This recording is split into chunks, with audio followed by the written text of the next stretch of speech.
வணக்கம் மக்களே, welcome to Sidhu mom's kitchen. இன்னைக்கு நம்ம ப்ரிசர்வேட்டிவ் மீன் மசாலா சேர்க்காம குழந்தைகளுக்கு ஈஸியாக ஆரோக்கியமான முறையில் வீட்டிலே ரெடி பண்ண மசாலா வச்சு ஃபிஷ் ஃப்ரை பண்ண போகிறோம். ஸ்டார்ட் பண்ணலாம் வாங்க. அதுக்கு நான் 4 மீன் துண்டுகளை மஞ்சள் தடவி கழுவி எடுத்திருக்கிறேன். ஃப்ரை பண்ணுறதுக்கு கருவேப்பிலையை வச்சு தான் நம்ம மசாலா ரெடி பண்ண போகிறோம். 4 மீன் துண்டுகளுக்கு 1 கை அளவுக்கு கருவேப்பிலை எடுத்திருக்கிறேன். கறிவேப்பிலை குழந்தைகளோட ஹேர் க்ரோத்துக்கு ரொம்பவே நல்லது. கருவேப்பிலையை ஒரு மிக்ஸி ஜாரில் மாற்றிக்கிறேன். அது கூட கொஞ்சம் மிளகு சேர்த்துக்கிறேன். தேவையான அளவுக்கு எடுத்துக்கோங்க. அது கூட கொஞ்சமாக உப்பு சேர்த்துக்கிறேன். இந்த 3 பொருட்களை வச்சு நம்ம அரைச்சி எடுத்துக்கணும். அவ்வளவுதான், ஃபிஷ் ஃப்ரை பண்ண மீன் மசாலா ரெடி ஆகிடுச்சு. நான் இன்னைக்கு கருவேப்பிலை பெரிய சைஸ் எடுத்ததுனால கொஞ்சம் குச்சி குச்சியாக இருக்குது. நீங்கள் மீடியம் சைஸில் எடுத்துக்கோங்க. அதுவும் இல்லாமல் ஃப்ரெஷ்ஷாக எடுத்துக்கோங்க. கருவேப்பிலை தான் இந்த டிஷ்ஷுக்கு மெயின் ஹீரோ. அரைச்சி எடுத்ததுக்கப்புறம் ஒவ்வொரு மீன் துண்டுகளையும் தடவ ஆரம்பிப்போம்.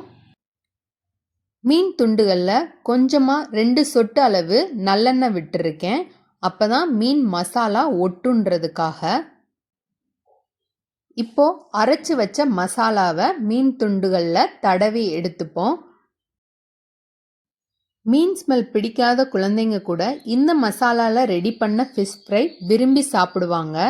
இதில் உங்களுக்கு கருவேப்பிலை வாசம் டாமினேட் பண்ணுறதுனால கவுச்சி வாடை போகணுன்றதுக்கு நம்ம இஞ்சி பூண்டு பேஸ்ட் கூட பயன்படுத்த தேவையில்லை.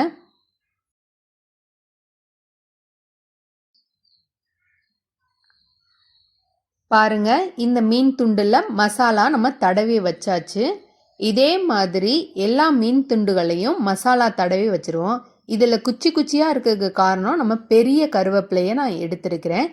நீங்கள் மீடியம் சைஸில் இருக்கிற கருவேப்பிலையை பார்த்து எடுத்துக்கோங்க.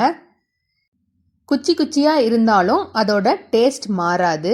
இப்போ தடவி எடுத்தாச்சு. இனி ஃப்ரை பண்ண ஆரம்பிச்சிடலாம்.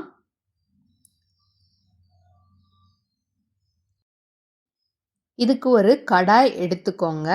அதில் தேவையான அளவுக்கு எண்ணெய் விட்டுக்கோங்க. நீங்கள் தோசைக்கல்லில் கூட ஃப்ரை பண்ணி எடுத்துக்கோங்க. நான் இன்னைக்கு எண்ணெயில் ஃப்ரை பண்ண போகிறேன்.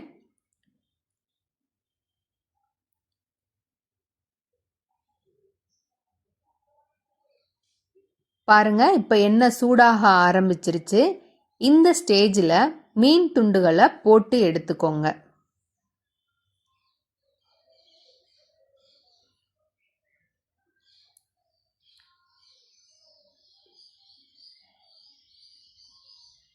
ஒவ்வொரு மீன் துண்டுகளாக சேர்க்குறேன்.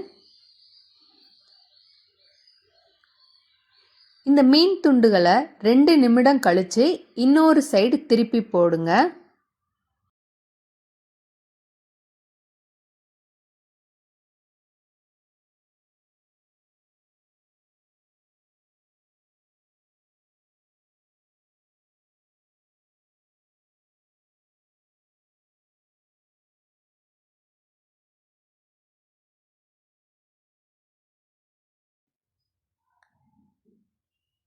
ரெண்டு நிமிடம் ஆனதுக்கு அப்புறம் இன்னொரு சைட் திருப்பி போடுறேன்.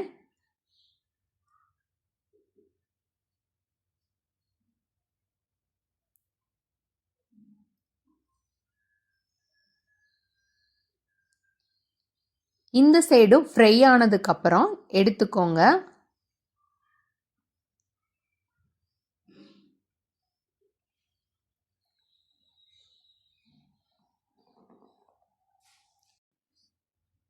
அவ்வளவுதான், ஃபிஷ் ஃப்ரை ரெடி ஆகிடுச்சு.